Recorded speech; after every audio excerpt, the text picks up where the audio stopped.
Di tengah riuhnya stadion di mana ribuan pasang mata terpaku pada bola yang bergulir, ada satu nama yang selalu mampu mencuri perhatian, Ronaldinho.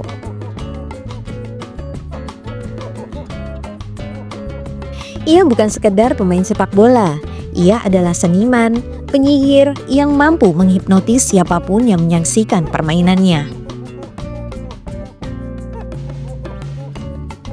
Ronaldinho lahir di Porto Alegre, Brazil, tempat di mana sepak bola bukan sekedar olahraga, melainkan agama.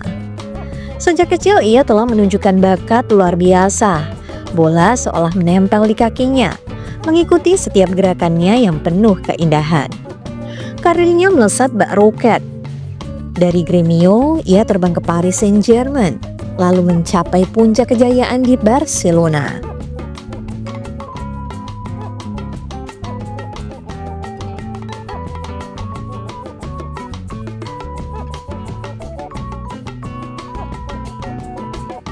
Di Camp Nou, ia menjadi idola, simbol kebangkitan Blaugrana, pemain yang mengembalikan keajaiban di atas lapangan hijau. Ronaldinho adalah personifikasi sepak bola indah. Ia bermain dengan senyum di wajahnya, seolah menari di atas lapangan. Gerakannya anggun, dribblenya memukau, dan umpan-umpannya akurat. Ia menciptakan keajaiban dari sesuatu yang tampaknya mustahil. Namun di balik senyumnya itu, ada sisi gelap yang tersembunyi. Gaya hidup mewah dan pesta pora mulai mengganggu penampilannya. Ia perlahan kehilangan sentuhan magisnya dan karirnya pun mulai meredup. Musim 2007-2008 akhir sebuah era. Musim 2007-2008 menjadi titik balik dalam perjalanan Ronaldinho di Barcelona. Setelah bertahun-tahun menjadi pusat keindahan sepak bola Blaugrana, ia mulai kehilangan fokus. Tidak hanya di dalam lapangan, tetapi juga di luar lapangan.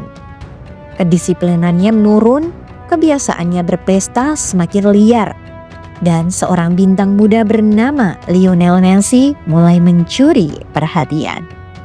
Frank Rijkaard, pelatih yang memberinya kebebasan bermain, mulai kehilangan kesabaran. Jika sebelumnya Ronaldinho selalu datang dengan semangat tinggi, kali ini ia sering datang terlambat, bahkan absen dari sesi latihan. Barcelona yang sedang mengejar kejayaan di Eropa tak bisa mempertahankan pemain yang tak lagi berkomitmen penuh. Di saat Ronaldinho mulai kehilangan sinarnya, Messi justru bersinar terang. Dengan kecepatan, dribble dan determinasi luar biasa, Messi menjadi simbol perubahan dalam tubuh Barcelona. Jika sebelumnya Blaugrana membangun tim di sekitar Ronaldinho, kini mereka mulai beralih ke Messi. Masalah terbesar Ronaldinho adalah dirinya sendiri.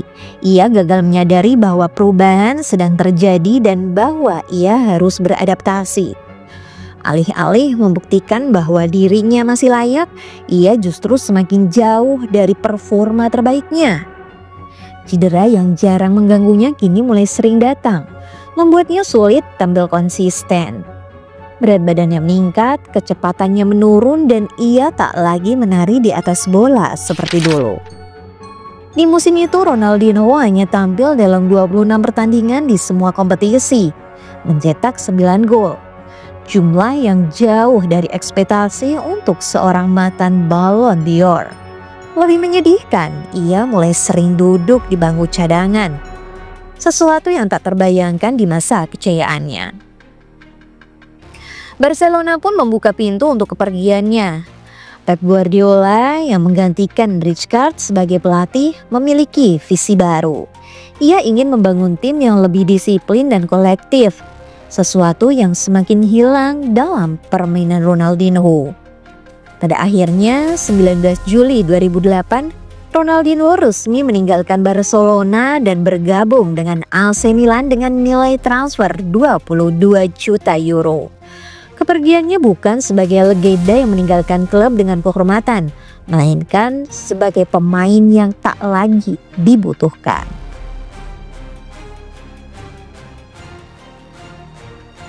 2008-2011, kilasan kejayaan di AC Milan. Ronaldinho tiba di Milan dengan harapan bisa mengembalikan sinarnya. Liga Italia yang dikenal lebih taktis dan ketat bukan tempat ideal bagi pemain yang mulai kehilangan kecepatannya.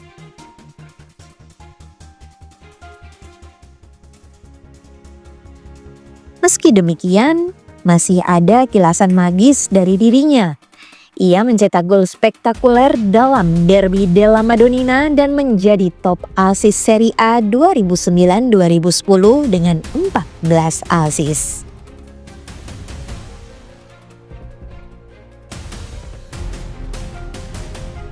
Namun secara keseluruhan performanya jauh dari ekspektasi. Di dalam klub kebiasaannya berpesta dan datang terlambat ke latihan kembali menjadi masalah. Pelatih Massimiliano Allegri mulai kehilangan kesabaran.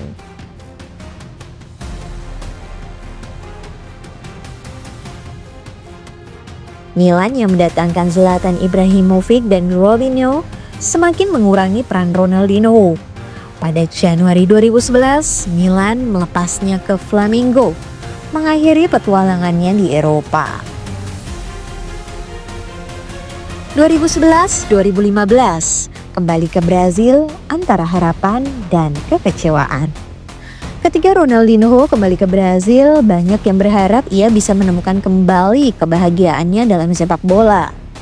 Flamengo memberinya kesempatan dan awalnya ia bermain cukup baik, membawa klub menjuarai Campeonato Carioca 2011. Namun masalah kedisiplinan kembali muncul.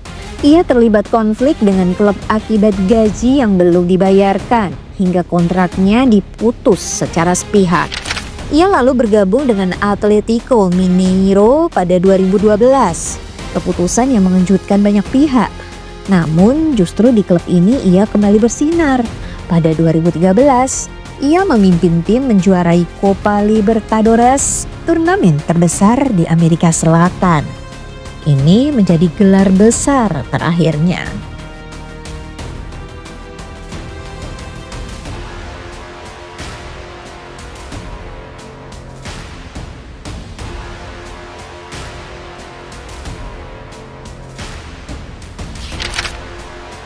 Setelah 2 tahun, ia melanjutkan petualangannya ke Querétaro di Liga MX Meksiko.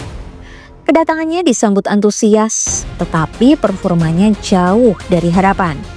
Ia lebih sering menjadi berita utama karena gaya hidupnya ketimbang prestasi di lapangan. Hanya bertahan setahun, ia kembali ke Brazil dan bergabung dengan Fluminense.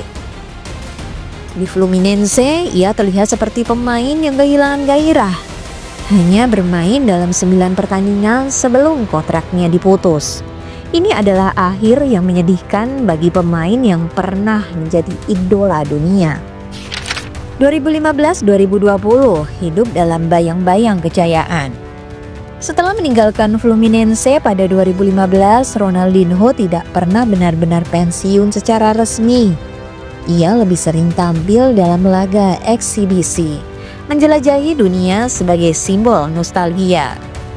Dunia sepak bola pun harus menerima kenyataan bahwa keajaiban Ronaldinho telah berakhir. Pada akhirnya, kisah Ronaldinho bukan hanya tentang sepak bola, tetapi juga tentang bagaimana kejayaan bisa begitu cepat menghilang jika tidak dijaga. Ia adalah bukti bahwa bakat luar biasa bisa membawa seseorang ke puncak dunia.